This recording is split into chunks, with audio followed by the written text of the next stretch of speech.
Polity politics जास्तीत जास्त बरोबर आलं पाहिजे. पॉलिटिक्स जर चुकत असतील तर तुम्ही थोडेसे अडचणीत आहात. चला सुरुवात करूयात. प्रश्न क्रमांक किती आहे? 25, 26. अतिशय सोपा प्रश्न. लक्ष्मीकांत. पॉलिटीमध्ये दोन प्रकार आहेत बघा. एक पंचायत राज मध्ये दोन प्रकार आहेत. एक लक्ष्मीकांत वाला पंचायत राज आणि एक महाराष्ट्राचं पंचायत राज. हे आधी समजून घ्या. लक्ष्मीकांत वाला जे पंचायत राज आहे ते वरवरचं पंचायत राज आहे आणि त्याच्यावर ऍक्च्युली कंबाईन मध्ये प्रश्न कमी येतात. म्हणजे महाराष्ट्राचा पंचायत राज आहे तो एक वेगळा भाग आहे. त्याच्यासाठी तुम्हाला कंपल्सरी कोळंबे सरांचं महाराष्ट्राचा पंचायत राज हा एक चॅप्टर वाचावा लागेल. कळतंय तुम्हाला? हा. तर याचं उत्तर काय बघा. सुरुवात करूया आपण जरा थोडस. 73व्या घटना दुरुस्तीनुसार पंचायत राज संदर्भात दोन प्रकारच्या गोष्टी केल्या होत्या. एक होता ऐच्छिक तरतुदी आणि एक होता अनिवार्य तरतुदी. म्हणजे एक इच्छेनुसार असतील एक अनिवार्य असतील. मी तुम्हाला काय विचारलंय की खालीलपैकी कोणती तरतूद नव्हती. सगळ्यात पहिले अनिवार्यमध्ये बघा काय काय होतं तो पहिले समजून घ्या की बाबा हे करणं कंपल्सरी गरजेचं आहे. पंचायत राज मला कधी 1960 मध्ये आलं बरोबर ना. परंतु बऱ्याच राज्यांनी ग्रामपंचायत बनवल्या नव्हत्या. मग त्याच्यासाठी आपल्याला ऑफिशियल दुरुस्ती करावी लागली. नंतर सांगितलं की आता तुम्हाला दुरुस्ती केली, घटनेत बदल केलाय, तुम्हाला कंपल्सरी काय करावं लागेल, ग्रामपंचायतची स्थापना करावीच लागेल.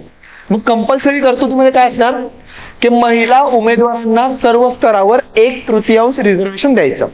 मग महाराष्ट्रात किती दिलंय? 50%. पुढे अजून काय, राज्यात वित्त आयोगाची स्थापना करायची. प्लस वित्त आयोग सोबतच अजून एक आयोग निर्माण करायचा. कुठला? निवडणूक आयोग. निवडणूक आयोग मध्ये स्पेसिफिकली राज्य निवडणूक आयोग. त्याच्यानंतर अजून काय करायचं, पंचायत राज संस्था जर विसर्जित झाल्या तर किती महिन्यात निवडणुका घ्यायच्या? 6 महिन्यात. पण ही जी तरतूद आहे ना की निर्वाचित पदाधिकारी जर 2 पेक्षा जास्त अपत्य असतील तर ते आपल्या पदावर राहण्यास अपात्र असतात, हे वगैरे त्यात अनिवार्यमध्ये नव्हतं. हे नंतर महाराष्ट्रात दुरुस्ती केले. आणि महाराष्ट्रात जर बघा तुम्हाला जर 2 पेक्षा जास्त मुलं होतील आफ्टर तुमचं लग्न तर तुम्ही पंचायतच्या कोणत्याही निवडणुकीत उभं राहू शकत नाही. ठीक. ही अनिवार्य तरतूद नाहीये. बाकी या 3 अनिवार्य आहेत. त्याच्यासोबत SC ST रिझर्वेशन त्यांच्या लोकसंख्येनुसार, वित्त आयोग, त्याच्यासोबत निवडणूक आयोग आणि ही एक, अशा 5-6 तरतुदी अनिवार्य आहेत आणि मुलाचं अनिवार्य नाहीये. प्रश्न का होता का तुम्हाला? कोणी आहे का त्याला प्रश्नच का आला नाही? असं नाही कोणी? हा सोप्या कॅटेगरीतला प्रश्न आहे. हे लक्ष्मीकांतचं पंचायत राज आहे ते तर तुम्हाला आधी पाठच पाहिजे. त्याच्यानंतर कोळंबे सरांचं पंचायत राज जे महाराष्ट्राचं पंचायत राज आहे ते थोडं ऍडव्हान्स लेवलचं आहे. आणि लक्षात ठेवा कोणताही कंबाईनचा एक प्रश्न उठला पंचायत राजवर 1 प्रश्न मिनिमम आणि 2 प्रश्न मॅक्झिमम आहे. म्हणजे हा असा घटक आहे ज्याच्यावर प्रश्न येणारच आहे. तुम्ही करा, तुम्ही नका करू, तुम्ही तुमचे मार्क्स घालवताय. आणि इथून पुढे 15 प्रश्न पॉलिटीला आहे. पूर्वी 10 प्रश्न होते. त्यामुळे पॉलिटी, सायन्स, जॉग्रफी नाही, polity, science, economics, math, reasoning हे टर्निंग फॅक्टर आहे. कळतंय तुम्हाला? त्यामुळे हे करणं तुम्हाला भाग आहे. पुढचा प्रश्न घेऊया. 27 नंबरचा प्रश्न. अतिशय सोपा प्रश्न. 8 मुख्य समितीवरच प्रश्न विचारलाय. आता आयोग काय करते, उपसमितीवर प्रश्न विचारत आहे. तर उपसमितीवर चुकला तर ठीक आहे, परंतु 8 मुख्य समितीतला प्रश्न चुकायला नको. काय उत्तर मारला? जवाहरलाल नेहरू. लॉजिक काय माहिती घ्यायचं मग? 8 मुख्य जी समिती आहेत त्याच्या कुठल्याही समितीचे अध्यक्ष अल्लादी कृष्णस्वामी अय्यर नाही आहेत. डॉक्टर बाबासाहेब आंबेडकर फक्त एका समितीचे अध्यक्ष आहेत, ती म्हणजे मसुदा समिती. ठीक आहे. आणि राजेंद्र प्रसाद हे कुठल्या समितीचे अध्यक्ष आहेत? नाही 8 मुख्य बोलतो आपण. सुकारणू समिती एक आहे, हा त्याला इंग्लिशमध्ये स्टेअरिंग कमिटी म्हणतो आपण. आणि दुसरी एक आहे कामकाज प्रक्रिया नियमची जी समिती आहे त्याचे अध्यक्ष राजेंद्र प्रसाद. सगळ्यात जास्त समितीचे अध्यक्ष आहेत नेहरू. त्यातली सगळ्यात महत्वाची समितीपैकी एक म्हणजे संस्थानी समिती किंवा संस्थानी वाटाघाटी समितीचे अध्यक्ष नेहरू होते. त्याच्यासोबत संघराज्य अधिकार समितीचे पण अध्यक्ष नेहरूच होते. त्याच्यानंतर संघराज्य राज्यघटना जी समिती होती, संघराज्य राज्यघटना, त्याचे पण नेहरूच होते. आणि प्रांतीय राज्यघटना जी होती त्याचे पटेल होते. तर 8 समित्या आहेत मुख्य, त्या तरी किमान पाठ ठेवा. हे लक्ष्मीकांत म्हणते त्या समित्या पाठ करायचं. याचं उत्तर सांगा बाकीच्यांनी. 3. याचं 3 उत्तर आहे बघा. ऍज इट इज लक्ष्मीकांत म्हणजे लाईन उचलल्या. का? कारण की बऱ्याच जणांना कन्फ्यूज होत आहे. काय कन्फ्युजन आहे बघा, इथं लिहिले बघा, 42व्या घटना दुरुस्तीने मंत्रिमंडळाचा सल्ला राष्ट्रपतीवर बंधनकारक केला. म्हणजे बघा, राष्ट्रपती विदाऊट मंत्रिमंडळाचा सल्ला कोणताही निर्णय घेऊ शकत नाही. पण राज्यपालावर तो बंधनकारक केला नाहीये. का नाही केला? कारण की राज्यपालला काही परिस्थितीजन्य विवेक अधिकार आहेत. परिस्थितीजन्य म्हणजे काय की महाराष्ट्रात काँग्रेस आणि राष्ट्रवादी आणि बीजेपी यांना तिघांना सेम सीट भेटल्या आणि कोणालाच बहुमत नसेल तर राष्ट्रपतीचा तो विवेक अधिकार आहे की कोणाला सत्ता स्थापन करायला बोलवायचं. म्हणून तुम्हाला कधी कधी वाटतं बघा की बहुमत किंवा जास्त आमदार तर या पार्टीकडे होते, पण राष्ट्रपतींनी सेकंड नंबरच्या पार्टीला बोलवलं. का? कारण की राष्ट्रपतीकडे तेवढा विवेक अधिकार आहे. आणि हा विवेक अधिकार 42व्या घटना दुरुस्तीने राज्यपालला तेवढा विवेक अधिकार आहे आणि राष्ट्रपतीला तो नाहीये. म्हणजे इथून पुढे मोदीजी जे बोलतील ते राष्ट्रपतीवर बंधनकारक आहे, पण इथून पुढे एकनाथ शिंदे जे बोलतील ते राज्यपालवर बंधनकारक नाहीये. कळाला फरक? पुढे अतिशय किचकट प्रश्न म्हटला तरी चालेल. काय उत्तर आहे? Original jurisdiction. बघा याचं उत्तर 3 आहे. हे 3 काय माहिती का? ओरिजिनल ज्युरिडिक्शन म्हणजे काय रे? प्रारंभिक अधिकार म्हणजे काय सांगा बरं पहिले.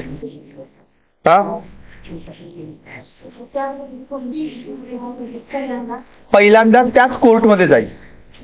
ऐका, एखादा खटला पहिल्यांदा ज्या कोर्टमध्ये जातो त्याला त्या कोर्टाचा प्रारंभिक अधिकार म्हणतात. म्हणजे अपील थ्रू नाही जायला पाहिजे की बाबा तुम्ही पहिले डिस्ट्रिक्ट कोर्टमध्ये गेले, मग सेशन कोर्टमध्ये गेले, मग हायकोर्टमध्ये गेले, असं नाही. हे असे काही मॅटर आहेत ज्याच्यात तुम्ही डायरेक्ट हायकोर्टमध्ये जायला पाहिजे आणि काही असे मॅटर आहेत ज्याच्यात तुम्ही डायरेक्ट सुप्रीम कोर्टात जायला पाहिजे. सुप्रीम कोर्टात कुठले कुठले मॅटर आहेत नीट ऐका. 2 राज्यांमधलं भांडण जर असेल थेट सुप्रीम कोर्टात जाऊ शकतात. एक राज्य आणि केंद्र सरकार यांचं भांडण असेल तर डायरेक्ट सुप्रीम कोर्टात जाऊ शकतात. आणि 2 राज्य एकीकडं दुसरीकडे एक राज्य आणि एक केंद्र एकीकडे अशी जर कुठली भांडण असतील म्हणजे संघराज्य व्यवस्थेतलं जर कुठलंही भांडण असेल तर त्याच्यात तुम्ही डायरेक्ट सुप्रीम कोर्टात जाऊ शकता. आणि 5-6 इतर बाबी आहेत ज्याच्यात तुम्ही थेट हायकोर्टात जाऊ शकता. कुठल्या कुठल्या आहेत? नागरिकांच्या मूलभूत हक्काची अंमलबजावणी, डायरेक्ट हायकोर्टात जा, काय गरज नाही डिस्ट्रिक्ट कोर्ट किंवा सेशन कोर्ट मध्ये जायची. संसद आणि राज्य विधिमंडळाच्या सदस्यांच्या निवडणुकीबाबत विवाद. पुढे महसूल संकलनाबाबत केलेल्या कृतीबाबत किंवा दिलेल्या आदेशाबाबत किंवा महसुलाच्या विषयाचं कोणतीही गोष्ट असेल. पुढे अजून समुद्र, जहाज किंवा घटस्फोट रिलेटेड किंवा विवाहाच्या रिलेटेड जे काही कायदे आहेत त्याच्यासाठी तुम्ही डायरेक्ट हायकोर्टात जाऊ शकता. कळतोय मुद्दा? तर याच्यातला फरक समजून घ्या. सुप्रीम कोर्टाचे 3 प्रारंभिक अधिकार आहेत, ओरिजिनल ज्युडिक्शन म्हणतो आपण त्याला, आणि हायकोर्टाचे 6 आहेत. तुम्हाला ते पाठ करावे लागतील. पुढचा प्रश्न घेऊया. यात मला सांगा काय उत्तर आहे? यात काय चुकलंय रे? तुमच्या सगळ्यांना डिग्री होऊन 3 वर्ष झाली का? डिग्री होऊन 3 वर्ष झाली तर भविष्यात तुमच्याकडे जो पदवीधर मतदार म्हणून तुम्ही रजिस्टर करू शकता. आता जर कोणी कोकणातला असेल तर कोकणात आता पदवीधर मतदारसंघाच्या निवडणूक आहे. जर तुमच्या भागात ज्या ज्या वेळेस येतील त्या त्यावेळेस तुम्ही हे करू शकता. हे का म्हटलं? कारण की इथे 5 वर्ष जे आहे इथं किती पाहिजे? 3 वर्ष. आणि हा महत्वाचा फॅक्ट आहे, याच्यावर कंबाईन मध्ये ऑलरेडी प्रश्न येऊन गेलेले आहेत. तर याचं कसं लक्षात ठेवायचं बघा, जे निवडणुकीच्या संदर्भात ज्या गोष्टी आहेत आता इथे तुम्हाला हेच लक्षात ठेवायला लागतं ना, 1/3, 1/3, 1/6, हेच लक्षात ठेवायला लागतं ना. तर जे निवडणुकी संदर्भात आहेत तिकडे 1/3 आहे. 1/3 कुठे आहेत? विधानसभा थ्रू आणि पंचायत राज, यातनं तुम्ही 1/3 पाठवतो आपण. म्हणजे तुम्ही इथं दोन्हीकडे निवडणुका होतात ना, तर इथनं 1/3. दुसरं 1/12 एक, याच्यामध्ये शिक्षणाचे दोघं कोण आहेत? एक पदवीधर आहे आणि दुसरा काय? शिक्षक मतदारसंघ. तुमचे जर वडील शिक्षक असतील तर ते फक्त निवडून देतात एका आमदाराला, त्याला आपण काय म्हणतो? शिक्षक मतदारसंघातला आमदार. आणि 1/6 जे आहे ते राज्यपाल काय करतो? नॉमिनेट करतो. कोणाच्या सल्ल्याने? सीएम आणि मंत्रिमंडळाच्या सल्ल्याने. म्हणजेच काय रे, की 5, 6 जे आहेत ते इनडायरेक्टली निवडले जातात आणि 1, 6 जे आहे ते नामनिर्देशित केले जातात. कळलं का? तुम्हाला असं एक वाक्य आलं की विधान परिषद मध्ये सर्वच्या सर्व लोक हे अप्रत्यक्षपणे निवडले जातात का, तर हे चुकीचं वाक्य ठरेल. 5, 6 अप्रत्यक्ष निवड आणि 1, 6 काय नामनिर्देशित, नॉमिनेटेड. नॉमिनेटेड म्हणजे काय की राज्यपालला असं वाटतं की हा विधान परिषदेमध्ये आमदार असला पाहिजे. कळतोय फरक? पुढचा प्रश्न घेऊया. महाधिवक्ता. बघा काय माहिती का, महान्यायवादी महाधिवक्ता याच्यावर आलटून पालटून प्रश्न येतात. गेल्या 3 वर्षात कंटिन्यू कंबाईनला महाधिवक्तावर प्रश्न आलाय. हवं तर जाऊन प्रिलिमचा पेपर चेक करू शकता तुम्ही. 30चा आन्सर हे चुकीचं आहे ना, मग ए आणि बी.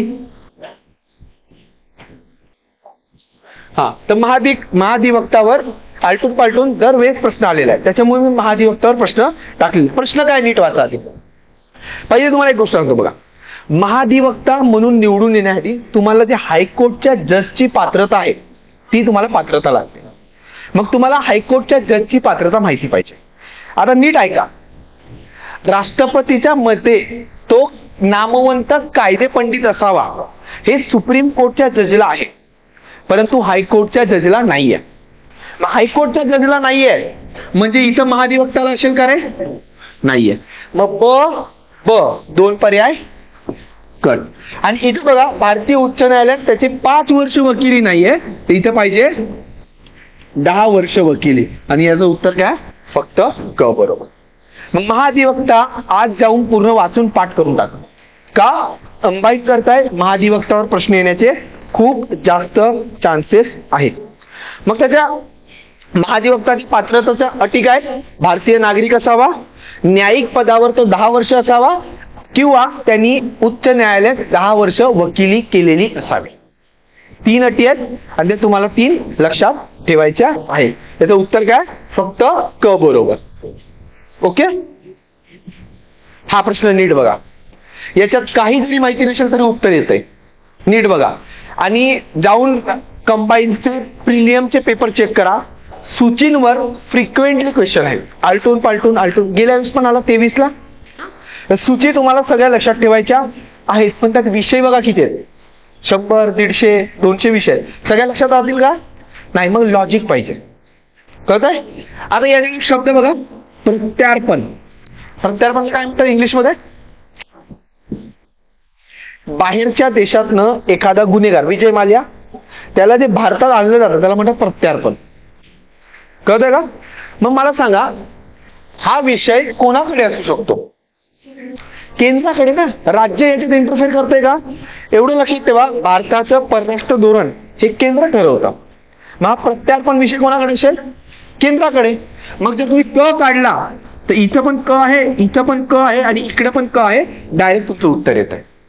बघा मला काहीच माहिती नव्हतं, पण मला फक्त एवढं माहिती होतं की प्रत्यार्पण हे केंद्र सूचित आहे, की प्रत्यार्पण म्हणजे काय याची मला व्याख्या माहिती आहे फक्त, आणि त्या व्याख्येवरनं मी उत्तर काढलेलं आहे. किंवा अजून एक सांगतो बघा, सार्वजनिक सुव्यवस्था, लॉ अँड ऑर्डर हे नेहमी राज्याकडे असतं, केंद्र इंटरफेअर करत नाही.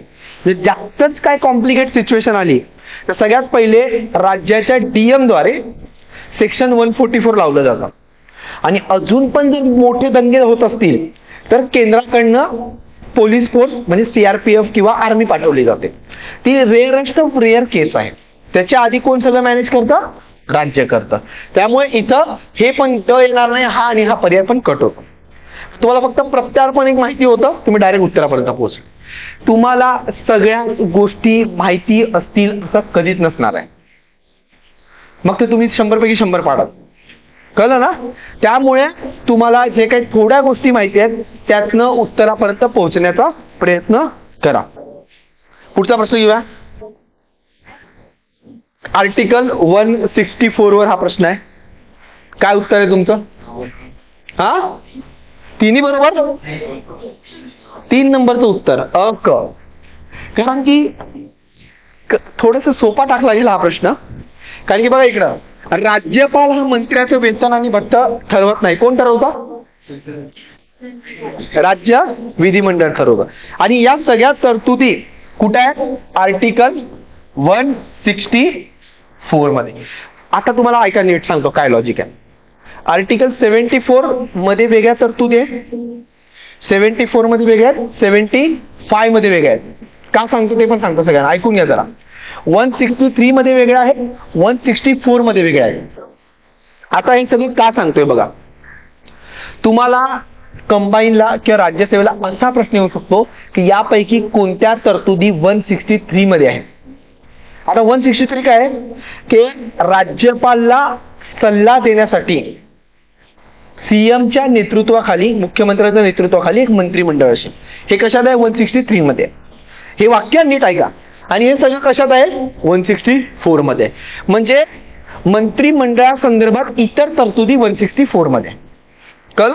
आणि 165 मध्ये काय? महाधिवक्ता आहे. सेम सेंट्रल मध्ये जा. 74 मध्ये काय की राष्ट्रपतीला सल्ला देण्यासाठी पंतप्रधानच्या नेतृत्वाखाली मंत्रिमंडळ असेल. 75 मध्ये काय? मंत्र्यासंदर्भात इतर तरतुदी. मग इथं फक्त शब्द काय येणार? राष्ट्रपती, इथं येणार संसद आणि इथं येणार राष्ट्रपती. कळत आहे? आणि मग 76 मध्ये का? महान्यायवादी. मग ही कलमाची जोडी तुम्हाला लक्षात ठेवायची. 74, 75, 76, 163, 164 आणि 165. आणि येऊ शकतो प्रश्न, कलमात फक्त फिरवलं जाणार. आणि हे दोन कलम तर तुम्हाला जितकी नीट आणि डीप करता येतील तेवढी करा. हवं तर लिहून घ्या ही जोडी. 76 वर प्रश्न येतो, 165 वर आपण ऑलरेडी मागे प्रश्न पाहिला महाधिवक्तावर, तर ते सगळं आहे. क्लिअर सगळे हे? हा प्रश्न डायरेक्ट कलम विचारली, हवं तर जाऊन चेक करा.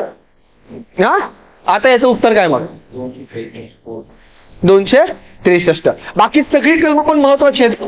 148 काय? 148 काय?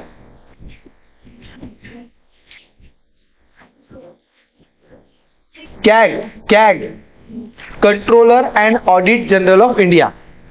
माहिती आहे ना कॅग? जो काय काम करतो की बाबा जे बजेट पास झालंय त्यात जो खर्च केलाय तो सगळा बरोबर केलाय का, तो कुठे भ्रष्टाचार केलाय हे चेक करायचं काम करतो. पुढे 124 काय? सुप्रीम कोर्टाची निर्मिती. 124. त्यानंतर 352 काय आहे? राष्ट्रीय आणीबाणी. आता याच राष्ट्रीय आणीबाणीवर भविष्यात आपण अजून एक चांगला प्रश्न बनवण्याचा प्रयत्न करू. ठीक आहे? तर हे सगळी कलम आहेत. हे सगळे महत्वाची कलम आहेत. तुम्हाला पाठ करण्याशिवाय पर्याय नाही. थोडासा कठीण प्रश्न, हेबियस कॉर्पस. आता याचा नीट समजून घ्या आधी. हेबियस कॉर्पस म्हणजे काय ते नीट ऐकून घ्या. समजा मी एक व्यक्ती आहे आणि मी तुला किडनॅप केलं, कळलं? तर सुप्रीम कोर्ट आदेश देते की कोणत्या अधिकाराने तुम्ही याला किडनॅप केलेलं आहे. मग याचं एक उदाहरण देताना मी नेहमी क्लासमध्ये शिकवताना उदाहरण देतो. वॉन्टेड पिक्चर पाहिला असेल तुम्ही सगळ्यांनी, सलमान खानचा वॉन्टेड पिक्चर. त्यात तो गनीबाईला किडनॅप करतो बघा आणि का बोटवर ठेवतो. ते हेबियस कॉर्पस आहे की सुप्रीम कोर्ट सलमान खानला हेबियस कॉर्पस टाकेल आणि सांगेल की तू गनीबाईला कोणत्या अधिकाराने किडनॅप केलंय. कारण की आपल्याला जोपर्यंत ऑफिशियल काहीतरी गुन्हा करत नाही तोपर्यंत आपल्याला कैद ठेवू शकत नाही. आणि ते मग 24 तासाच्या आत तुम्हाला कोर्टात हजर करावं लागतं आणि कोर्टाने सांगितलं तर तुम्हाला कैद करू शकतात. कळत आहे? ते हेबियस कॉर्पस म्हणजे काय की एखाद्याला जर तुम्ही ताब्यात घेऊन ठेवलं असेल तर तुम्ही तो त्याला ताब्यात का ठेवलेला आहे याचं एक्सप्लेनेशन द्या, असं जेव्हा कोर्ट म्हणते त्याला हेबियस कॉर्पस म्हणतात. आणि मग याच्यावरून तुम्हाला एक लॉजिक लागेल की हेबियस कॉर्पस हे फक्त शासकीय अधिकारी किंवा कोर्ट यांच्या विरुद्धच नाही तर खाजगी व्यक्तीच्या विरुद्ध पण देऊ शकतो. कारण की मी याला अटक केलेलं आहे, मी एक खाजगी व्यक्ती आहे. कळतंय? बाकीचं काय? मॅन्डामस काय? परमादेश खालच्या कोर्टाला. म्हणजे काय असतं माहिती का? शासकीय अधिकारी आहे तो, त्याचं एखादं काम आहे. समजा मी एक शासकीय अधिकारी आहे आणि मी एखादं कर्तव्य करण्यास चुकलोय बाबा, तर जेव्हा कोर्ट मला सांगते की तू कसा काय चुकलाय, तू कुठल्या अधिकाराने सगळं करत आहे, तुझं हे कर्तव्य होतं आणि तू हे करत. म्हणजे मॅन्डॅमस कसं लक्षात ठेवा तुम्ही? मॅडम आदेश देते. तुम्ही जर काम करण्यात चुकले तर मॅडम आदेश देते, हे लक्षात ठेवा. ते झालं मॅन्डॅमस. पुढे काय? प्रोहिबिशन. प्रोहिबिशन म्हणजे काय बघा, तर एक तुम्हाला एक टर्म सांगतो, ज्युडिशियल ऍक्टिव्हिजम. ज्युडिशियल ऍक्टिव्हिजम म्हणजे काय? न्यायालयीन सक्रियता. म्हणजे काय, न्यायालयाचं काम एवढं आहे आणि त्याच्या पलीकडे जाऊन न्यायालय जे एक्स्ट्रा काम करते, कुठला सुप्रीम कोर्ट हायकोर्ट नव्हे, जे कनिष्ठ न्यायालय आहेत, तर त्या कनिष्ठ न्यायालयांना जेव्हा वरच्या कोर्ट बोलते की बाबा तू तुझ्या कर्तव्याच्या बाहेर जाऊन काम करू नकोस, त्याला काय म्हणायचं, मग प्रोहिबिट करतं ना त्याला म्हणायचं प्रोहिबिशन, की आपल्या क्षेत्राबाहेर जाऊन काम करू नको. आणि पुढे सरसरी, ते खूपच बंगार प्रोनाउन्सिएशन आहे, की एखादा प्रलंबित खटला असेल किंवा जेव्हा लोअर कोर्टवर न्यायालयाला विश्वास नसेल तेव्हा तो कोर्ट काय म्हणतो की आता तुझा खटला मला देऊन टाक, म्हणजे वर खटला खेचला जातो, त्याला म्हणतो उत्प्रेषण. याचं मराठी आणि याचं इंग्लिश दोन्ही उच्चार भंगार आहेत. तर हे सगळ्यांनी कळालं. परत कलमावर प्रश्न सांगा.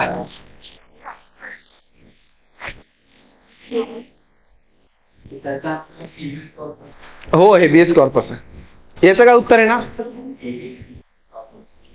हो बघा हे बघा, एक लॉजिक सांगतो, एक लॉजिक फक्त एवढं सांगतो. कलम 40 मध्ये आतापर्यंत काय बदल नाही केलाय, ग्रामपंचायत मधलं कलम आहे, तर जे काही ड आहेत ते आधी काढलं बरोबर. आता बघा 38 मध्ये बदल आहे, परंतु मी काय विचारलंय 42व्या घटना दुरुस्तीनुसार, आणि 38 मध्ये जो बदल आहे तो आहे 44वी घटना दुरुस्ती 1976 सॉरी 78 नुसार. ठीक आहे. तर 42व्या घटना दुरुस्तीनुसार 39A, त्याच्यानंतर 43A आणि 48A, म्हणजे याच्यात 3A आहेत हे लक्षात ठेवा. आणि फक्त एक 39 मध्ये स्मॉल एफ म्हणजे चिल्ड्रनसाठी काहीतरी तरतुदी करण्यात आल्या, असे या 4 कलमात बदल केलाय, तो 42व्या घटना दुरुस्तीनुसार आहे. 38व्या कलमात जो बदल आहे तो 44व्या घटना दुरुस्तीनुसार आहे, आणि 40व्या कलमात कोणताही बदल केलेला नाहीये. आणि एक 43B पण आणलेला आहे, आणलंय ना, त्याच्यासाठी 2011ला आपण घटना दुरुस्ती केली होती कोऑपरेटिव्ह सोसायटीसाठी, 97वी घटना दुरुस्ती. कळतंय, क्लिअर सगळ्यांना. हे पुढचा प्रश्न अतिशय सोपा आहे ना, सोपा. हे तुम्हाला पोहणच होतं फुलटोस. हा, कधी कधी MPSC ग्रामपंचायतचा कलम विचारते ना, कलम 40, समान नागरिक कायद्याचा कलम विचारते कलम 44, तसा हा फुलटोस प्रश्न. संघ राज्य म्हणजे काय रे, की एक केंद्र असणार आणि त्याच्या अंतर्गत एक राज्य असणार. मग इथे एकच सरकार येईल का, दुहेरी सरकार, मोदी पण आणि एकनाथ शिंदे पण. कळतंय. तर हे बाकी हे तुम्ही फक्त वन लाईनर समजून घ्या, एक एक शब्दच आहे. प्रश्न याच्यावर रेअरली येतो, पण हे इतर टॉपिक मध्ये मी टाकलेलं आहे. इतर टॉपिक म्हणजे काय, एक 10 मुख्य टॉपिक आहे. तुम्ही टेस्ट सिरीजचा व्हिडिओ पाहिला होता का ऑनलाईन, टेस्ट सिरीजचा व्हिडिओ बनवला होता आमचा ज्ञानज्योती क्लास कडनं, तुम्ही पाहिला होता का तो. त्याच्यामध्ये शेवटी मी ना पॉलिटीच्या टॉपिकची लिस्ट दिली होती आणि त्याच्या पुढे इतर टॉपिकची लिस्ट दिली, म्हणजे हे मुख्य 10 टॉपिक आणि त्याच्या पलीकडे इतर टॉपिक. ती जर तुम्ही पाहिजे तुम्हाला तोंड दिलं हे इतर टॉपिक मध्ये येतं, आणि याच्यावर एवढे प्रश्न नाही आहेत, पण तुम्हाला अंडरस्टँडिंग आली पाहिजे. कळतंय मुद्दा. पुढे जाऊया. कलम 51A मध्ये काय नाहीये. 51A काय रे, मूलभूत कर्तव्य. मग कुठलं मूलभूत कर्तव्य नाहीये, सोपा प्रश्न होता, की नकार दिला किंवा काम नाही केलं तर त्याला दंड आणि शिक्षा, असं काही नाहीये. जर असं काय असतं ना तर आपल्या सगळ्यांना शिक्षा भेटली असती, बरोबर. हा पण तुम्हाला सोपा प्रश्न आहे. आता याच्यात नीट गोष्टी ऐका. मूलभूत कर्तव्यासाठी कुठली समिती बसली होती, स्वर्णसिंग समिती बसली होती. त्या स्वर्णसिंग समितीने अजून 2 गोष्टी सांगितल्या होत्या, पण त्या स्वीकारल्या नाही. कुठल्या 2 गोष्टी, एक हे आहे दंडवालं, दुसरं काय हो, की बाबा हे दंडबिंड दिल्याने तुमच्या जर फंडामेंटल राईटचं किंवा इतर कोणत्याही अधिकाराचं उल्लंघन झालं तर तुम्ही कोर्टात जाऊ शकत नाही, अशी पण तरतूद सांगितली होती स्वर्णसिंग समितीने, तर ती पण इंदिरा गांधींनी एक्सेप्ट केली नाही. अजून एक होतं कर देणं, हे मूलभूत कर्तव्य करायचं होतं, पण ते नाही दिलं. कळलं. त्या 3 गोष्टी, एक दंडवाला शिक्षा, दुसरा तुमच्या त्या दंड शिक्षामुळे फंडामेंटल राईटचं उल्लंघन झालं तर तुम्ही कोर्टात जाऊ शकत नाही, आणि तिसरं कर देणे हे मूलभूत कर्तव्य. या 3 गोष्टी स्वीकारलेल्या नाहीयेत, आणि भविष्यात प्रश्न याच्यावर येईल किंवा मूलभूत कर्तव्यावर जर प्रश्न आणायचाच असेल तर सिक्वेन्सवर प्रश्न आहे की सगळ्यात पहिलं वरती मूलभूत कर्तव्य कुठलं आहे आणि त्याचा जो क्रम आहे खालीपर्यंत त्याच्यावर प्रश्न येऊ शकतो. कळतोय मुद्दा?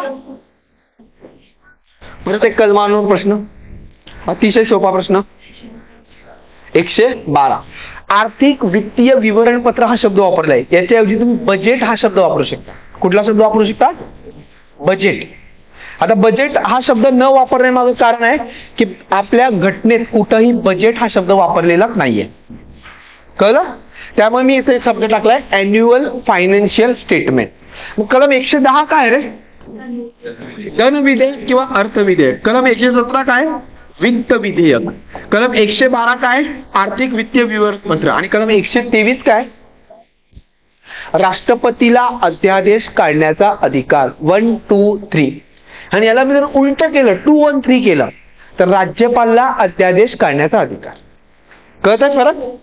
हे सगळी तुम्हाला कलम पाठ करायची. ज्यांना वाटतं की कलमांवर प्रश्न येत नाही त्यांनी जरा जाऊन प्रिव्हियस इयर क्वेश्चन बघावे. नाही फ्रीला मेन्सला येणार, पण कलम येणार. हा, माझ्याकडे एक लिस्ट होती, आता ती लिस्ट सापडवायला लागेल, पण त्यात मी लिहून ठेवले होते की जे आपले 350च्या वर कलम आहेत त्यातली 100 कलम कुठली पाठ करायची. जर मला कधी भेटलं तर मी तुम्हाला आपल्या टेलिग्राम चॅनलला शेअर करेन. लास्ट प्रश्न हे लॉजिकल प्रश्न आहे. ज्यांना वाटतंय की हा कठीण प्रश्न आहे त्यांना सांगू इच्छितो हा लॉजिकल प्रश्न आहे.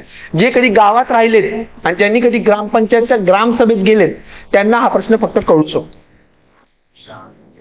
याचं उत्तर काय रे? सांगा उत्तर काय याचं? मी काय विचारलंय? योग्य नाही. किती जणांनी योग्य नाही वाचलं नाही? मी विचारलंय याच्यापैकी कुठलं वाक्य अयोग्य आहे.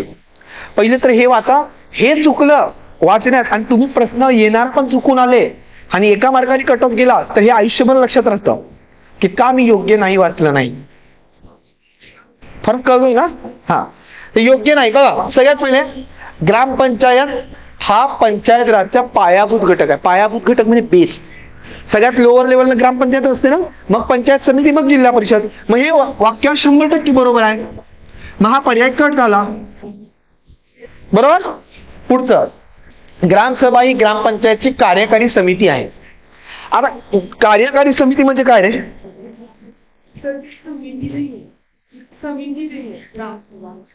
नाही, प्रश्न आहे खाली.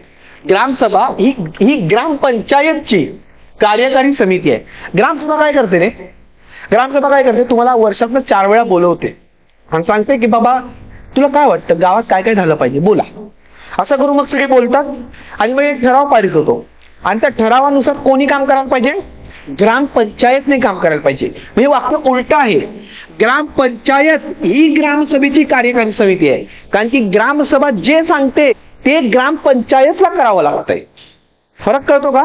कार्यकारी समिती म्हणजे काय रे? एक्झिक्युटिव्ह बॉडी म्हणजे काय की एखादं बिल पास झालं संविधान पार्लिमेंट कडून, तर ते बिल पास झालंय ना, ते पूर्ण करण्याचं काम कोण करतं? मंत्रिमंडळ करतं. म्हणून मंत्रिमंडळाला आपण काय म्हणतो? कार्यकारी. मग ग्रामसभेत जो ठराव पारित झालाय ते पूर्ण करायचं काम कोणावर असतं? ग्रामपंचायत. हे वाक्य फक्त फिरवलंय आणि त्याला हे कळालं की फिरवलंय तर ब इथं पण आहे, ब इकडे पण आहे, बाकी 2 पर्याय सहज कट होतात. फरक कळतोय का? पुढे, ग्रामपंचायतीतील सदस्य संख्या ही लोकसंख्येनुसार जिल्हाधिकारी निश्चित करतात. हे बरोबर वाक्य आहे. हा, आणि लास्ट बघा, ग्रामपंचायतीच्या सदस्यांची संख्या 7 ते 15 नाहीये, 7 ते 17 आहे. आणि हा खूप कॉमन फॅक्ट आहे. बरोबर ना?